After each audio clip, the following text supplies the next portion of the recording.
Welcome to TR TV Telangana. నేను మీ Anil. Congress government ఏదైతే 2 లక్షల రుణమాఫీ ఉందో రేపు 3వ విడత 2 లక్షల రుణమాఫీ చేస్తున్నట్టు కూడా తెలుస్తా ఉంది. రేపు వైరాలో పెద్ద సభ అయితే ఏర్పాటు చేయనట్టు కూడా కాంగ్రెస్ వర్గ నేతలు చెప్తా ఉన్నారు. వైరాలో అయితే పెద్ద సభ పెట్టేసి కాంగ్రెస్ అధినేత అయిన రాహుల్ గాంధీ కానీ లేకుంటే ముఖ్యమైన నేతలతోనైతే రేపు 3వ విడత రుణమాఫీ చేయనున్నట్టు కూడా తెలుస్తా ఉంది. ఇప్పటికే విదేశీ పర్యటన ముగించుకొని తెలంగాణ సీఎం రేవంత్ రెడ్డి అయితే తెలంగాణకైతే వస్తా ఉన్నాడు. ఇప్పుడైతే కొన్ని విషయాలు అయితే చూసే ప్రయత్నం అయితే చేద్దాము. రుణమాఫీకి సంబంధించి కొంతమంది డౌట్స్ కూడా ఉన్నాయి. అన్న మాకు గత 2 దశలుగా అయితే రుణమాఫీ అయితే అయిపోయింది, మరి మా దాంట్లో మాకైతే రుణమాఫీ కాలేదు, మరి వాటికి సంబంధించిన ఏమైనా అప్డేట్స్ ఉన్నాయా అని కూడా చాలా మంది అడుగుతా ఉన్నారు. ఈ వీడియో మొత్తం పూర్తిగా చూసే ప్రయత్నం అయితే చేయండి. మీకు ఏవైతే డౌట్స్ ఉన్నాయో వాటికి కొంత సమాధానం దొరికే ప్రక్రియ అయితే కనబడుతూ ఉంది. రేపు 2 లక్షల రుణమాఫీ, వైరాలో థర్డ్ ఫేజ్ రుణమాఫీ ప్రారంభించనున్న సీఎం. 6 లక్షల మంది రైతులకి 6.5 కోట్ల పైగా, ఇప్పటికే 2 విడతల 17 లక్షల మందికి లబ్ధి. 3వ విడత రుణమాఫీకి ప్రభుత్వం ఏర్పాటు చేస్తుంది. రేపు ఖమ్మం జిల్లా వైరా మండలం కేంద్రంలో సీఎం రేవంత్ రెడ్డి లాంఛనంగా ప్రారంభించనున్న ఆయన చేతుల మీదుగా కొందరు రైతులకి నమూనా చెక్కులు సైతం చేయాలని చూస్తా ఉన్నారు. ప్రభుత్వం 2 విడతల్లో ఇప్పటికే 17.5 లక్షల మందికి 12,224 కోట్ల మేరకు రుణమాఫీ చేసింది. థర్డ్ ఫేజ్ లో మరో 6 లక్షల మంది పొందుతున్నారు. వీరికి సంబంధించి సుమారు 6.5 కోట్ల రుణమాఫీ కూడా చేస్తున్నట్టు కూడా తెలుస్తా ఉంది. కానీ ఇక్కడ ఇంకోటి అంశం కూడా తెరపైకెత్తా వస్తా ఉంది. ఏదైతే బీఆర్ఎస్ నాయకులు ఎవరైతే ఉన్నారో ఇది రుణమాఫీ అనేది వాళ్ళ యొక్క సవాల్ ఏదైతే విసిరారో, ఏదైతే రాజీనామా సవాల్ ఎవరైతే హరీష్ రావు విసిరిండో ఆ సవాలను స్వీకరించిన తెలంగాణ సీఎం రేవంత్ రెడ్డి రుణమాఫీకి అయితే చేస్తా ఉన్నాడు. మరి అదే విధంగా మరి ఈ రోజు 15 ఆగస్టు లోపు అయితే తనైతే ఏదైతే MP election, parliament election, Bhadradri ఏదైతే గుడి ఉందో ఆ గుడి సమక్షంలో మళ్ళా యాదగిరి నరసన్న సమక్షంలో అయితే తనైతే ప్రమాణం కూడా చేశాడు. ఏదైతే రుణమాఫీ చేస్తానని కూడా ఎలక్షన్ మూమెంట్ లో చెప్పడం అయితే జరిగింది. అదే విధంగా 3 దశల్లో కూడా అయితే రుణమాఫీ 15 ఆగస్టు లోపు అయితే చేయడం అయితే జరుగుతూ ఉంది. ఇదంతా బాగానే ఉంది. మరి ఒకవైపు బీఆర్ఎస్ నాయకుల్లో కూడా కొంత అలజడి అనేది కనబడుతూ ఉంది. ఎందుకంటే హరీష్ రావు, మాజీ మంత్రి అయిన హరీష్ రావు కూడా అమరవీరుల స్తూపం దగ్గర అయితే ఆయన గత కొద్ది రోజుల ముందు అయితే తనైతే రాజీనామా పత్రం కూడా ఇవ్వడం అయితే జరిగింది. ఏదైతే తెలంగాణ రుణమాఫీ 2 లక్షల రుణమాఫీ చేస్తానని కాంగ్రెస్ గవర్నమెంట్ ఏదైతే మేనిఫెస్టోలో పెట్టిందో ఆ విధంగా చేస్తే నేను రాజీనామా చేస్తా అని కూడా ఆయన అయితే చెప్పడం అయితే జరిగింది. ఎందుకంటే గతంలో తను ఫైనాన్షియల్ మినిస్టర్ గా కూడా ఉన్నారు. తెలంగాణ ఏదైతే ఫైనాన్షియల్ గా పరంగా కావచ్చు, లేకుంటే తెలంగాణ వ్యవస్థ గురించి హరీష్ రావుకి కొంతవరకు తెలిసిన తరుణంలో ఇది సాధ్యమయ్యే విషయం కాదు, ఇది కాంగ్రెస్ అతిపెద్ద నిర్ణయం తీసుకున్నది, ఈ నిర్ణయం పైన మరి చాలా మండిపడ్డారు బీఆర్ఎస్ నాయకులు. మరి ఇది సాధ్యం కాదని కూడా చాలా మంది అయితే చెప్పడం అయితే జరిగింది. ఇది ఒకవేళ సాధ్యం అయితే మరి నేను రాజీనామా చేస్తాను కూడా హరీష్ రావు అయితే చెప్పడం అయితే జరిగింది. మరి నిజంగానే మరి హరీష్ రావు మరి రాజీనామా చేస్తాడా? నిజంగా అమరవీరుల స్తూపం దగ్గర ఏదైతే రాజీనామా పత్రం అయితే గతంలో ఇచ్చాడో మరి నిజంగా మరి 15 ఆగస్టు రోజు మరి హరీష్ రావు రాజీనామా చేస్తారంటే నిజంగా చూసుకున్నట్లయితే చేయడమే ఆరోపణలు అయితే వస్తా ఉన్నాయి. మరి ఎందుకు చేయడు? హరీష్ రావు చేయాలి కదా, మరి నిజంగానే సవాలు విసిరండి కదా. మరి ఆ సవాలు విసిరినందుకు మరి ఈ రోజైతే రేవంత్ రెడ్డి అయితే అందరికైతే రుణమాఫీ చేస్తా ఉన్నాడు. మరి హరీష్ రావు కూడా రాజీనామా చేయాలి కదా అని అంటారు కదా. కానీ ఏమైందంటే ఏకదాటిగా రుణమాఫీ చేస్తా అని సీఎం రేవంత్ రెడ్డి చెప్పారు. ఏకదాటిలాని అనేసరికి ఇక ప్రతిపక్ష నాయకులు ఎవరైతే హరీష్ రావు ఉన్నారో అది సాధ్యమయ్యే విషయం కాదు. ఎందుకంటే తెలంగాణ అప్పులలో ఉన్నదని వాళ్ళకు కూడా తెలుసు. తెలంగాణ ఆర్థిక వ్యవస్థ ఏ విధంగా ఉన్నదని హరీష్ రావుకి చాలా విషయాలు తెలుసు. కాబట్టి ఇది సాధ్యమయ్యే విషయం కాదు. తెలంగాణ అంత డబ్బు కూడా లేదు. మరి అంత డబ్బు లేనప్పుడు మీరు ఎక్కడి నుండి తీసుకొచ్చి రుణమాఫీ చేస్తారు అని చాలా ప్రశ్నలు లేవెత్తిన తరుణం కనబడ్డది. అదేవిధంగా ఈ రోజున మరి ఏదైతే గవర్నమెంట్ కి సంబంధించిన ల్యాండ్స్ కానీ అవన్నీ తాకట్టు పెట్టి మరి ఈరోజు రేవంత్ రెడ్డి రుణమాఫీ చేస్తా ఉన్నారు. ఒకవైపు రైతు బంధుకు సంబంధించిన డబ్బులు కూడా దీనికే యూజ్ చేస్తున్నట్టు కూడా తెలుస్తా ఉంది. ఏదైతే తెలంగాణ కొంతవరకు అప్పుల్లో ఉన్నది వాస్తవం, తెలంగాణ కొంత ఏదైతే డబ్బులు లేవన్నది కూడా ఇంకొక వాస్తవం అయినప్పటికీ కూడా ఏది ఏమైనా కానీ తెలంగాణ రైతులకి 2 లక్షల వరకు రుణమాఫీ చేస్తామని మేనిఫెస్టోలో పెట్టారు కాబట్టి వాళ్ళు ఖచ్చితంగా చేస్తామని కూడా అదే దిశగా వెళ్తా ఉన్నారు. ఇక కొంతమందికి ఏమైతుందంటే ఈ దశలో ఏదైతే 3 దశలో జరుగుతా ఉందో రుణమాఫీ, ఫస్ట్ దశలో కానీ సెకండ్ దశలో కానీ దాదాపుగా కొంతమందికి రుణమాఫీ కానట్టు కూడా తెలుస్తా ఉంది. అదేంటంటే చిన్న చిన్న మిస్టేక్ల వల్ల వాళ్ళ యొక్క బ్యాంక్ అకౌంట్స్ కావచ్చు, లేకుంటే వాళ్ళ యొక్క ఆధార్ కార్డు కావచ్చు, లేకుంటే వాళ్ళకి సంబంధించిన ఏదైతే ఏఓ ఆఫీసర్ అంటే అగ్రికల్చర్ ఆఫీసర్ కావచ్చు సరైన డాటా ఇవ్వకపోవడం వల్ల కొంతమందికి రుణమాఫీ కాలే.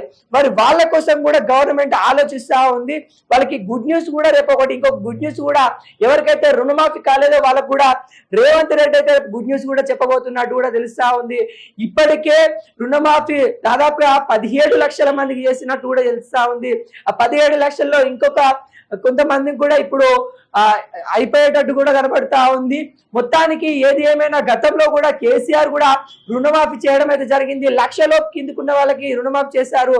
అప్పుడు కూడా దాదాపుగా 18 లక్షల ఫ్యామిలీస్కి అయితే అందినట్టు కూడా తెలుస్తా ఉంది. అదే తరహా అయితే రేవంత్ రెడ్డి కూడా చాలా మందికి అయితే రుణమాఫీ చేస్తా ఉన్నారు. చిన్న చిన్న తప్పిదాల వల్ల కొంతమందికి రాకపోయినా కానీ వాళ్ళకి స్పెషల్ ఫేస్ కూడా పెట్టే ఛాన్సెస్ కూడా కనబడతా ఉన్నాయి. అది రేపు దానికి సంబంధించిన డీటెయిల్స్ రేపు వైరస్ సభలో ఏదైతే ఉందో ఆ సభలో తెలియజేసే ప్రక్రియతో కూడా కనబడతా ఉంది. దీనికి చాలా మంది కూడా హాజరే క్రమంలో కూడా కనబడతా ఉంది. ఎందుకంటే గతంలో కూడా రేవంత్ రెడ్డి చేసిన ఏవైతే అమలు చేసిన పనులు ఏవైతే ఉన్నాయో, పథకాలు ఏవైతే ఉన్నాయో దానికి కొంతమంది నాయకులు కూడా హాజరైన దాఖలాలు కనబడుతున్నాయి. కాబట్టి అదే విధంగా రేపు కూడా చాలా వరకు అయితే మరి చాలా పెద్ద పెద్ద కాంగ్రెస్ సంబంధించిన లీడర్స్ కూడా వైరస్ సభకు అంటే ఖమ్మం జిల్లాలోనైతే వైరస్ సభకైతే చాలా మంది రాబోతున్నట్టు కూడా తెలుస్తా ఉంది. దీనికి పెద్ద ఎత్తున రైతులను కూడా తీసుకుపోయే ప్రతి జిల్లాలో ఉన్న రైతులను కూడా రేపు ఖమ్మం వైపు వెళ్తున్నట్టు కూడా తెలుస్తా ఉంది. మరి ఇదే విధంగా రేపు హరీష్ రావుకి అయితే కౌంటర్ మీద కౌంటర్ వేసే దాఖలాలు కూడా కనబడతా ఉన్నాయి. హరీష్ రావు ఏది ఏమైనా కానీ నీవు రాజీనామా చేయాలనే పదాలు రేపు గట్టిగా వినబడబోతా ఉన్నాయి. తెలంగాణ మొత్తం మారిపోయే సందర్భం కూడా వస్తా ఉంది అన్నట్టు కూడా తెలుస్తా ఉంది. కానీ హరీష్ రావు ఒకే పాయింట్ చెప్తా ఉన్నారు. ఏంటి నువ్వు రేవంత్ రెడ్డి నువ్వేం చెప్పావు ఆ రోజు? దాటిలో నువ్వు రుణమాఫీ చేస్తా అని చెప్పావు. ఒకే ఒక దశలో నువ్వు రుణమాఫీ చేస్తా అని చెప్పావు. మాకేమైనా చెప్పావా? 3 దశలో చేస్తా అని చెప్పావా? చెప్పలేదు. కాబట్టి నువ్వు ఏ విధంగా నువ్వు చెప్పిన మాట కట్టుబడి నువ్వు ఉండట్లేదు. అక్కడ నువ్వే ఫెయిల్ అయిపోయావు.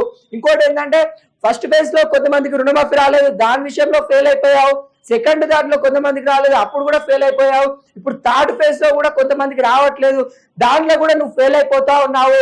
ఈ ఏవైతే 3 దశల్లో ఉన్నాయో 3 దశల్లో కూడా రేవంత్ రెడ్డి ఫెయిల్ అయ్యే విధానాన్ని వెత్తి చూపే ప్రక్రియ అయితే బీఆర్ఎస్ నాయకులు హరీష్ రావు అయితే చేపట్టనున్నట్టు కూడా తెలుస్తా ఉంది. రేపైతే కీలక పరిణామాలు అయితే తెలంగాణలో చోటు చేసుకున్నట్టు కూడా మనకైతే తెలుస్తా ఉంది. ఏది ఏమైనా కానీ మరి హరీష్ రావు రాజీనామా చేస్తారా చేయరా అనే విషయాలు కూడా చాలా చర్చనీయంగా జరుగుతా ఉంది. ఎందుకంటే తను ఒకవేళ రాజీనామా చేస్తే మరి సిద్దిపేట ఎమ్మెల్యే ఎవరు అన్నట్టు కూడా అంశాలు తెరపైకి వస్తా ఉన్నాయి. మళ్ళీ తన గెలుస్తాడా అనే అంశాలు కూడా చాలా వరకు తెరపైకి వస్తా ఉంది. ఒకవేళ హరీష్ రావు ఒకవేళ రాజీనామా చేసినా కానీ మళ్ళీ తను గెలిచే ఛాన్సెస్ అయితే చాలా ఉన్నాయి. ఒకవేళ చేయకపోయినా కానీ ఎందుకంటే కాంగ్రెస్ చేస్తున్న కొన్ని మిస్టేక్స్ తను లేవెత్తే పరిస్థితి కూడా కనబడతా ఉంది. ఏది ఏమైనా కానీ హరీష్ రావుకి రాజీనామా తప్పుతుందా తప్పదా అనే విషయాలు కూడా తెరపైకైతే రాబోతా ఉన్నాయి.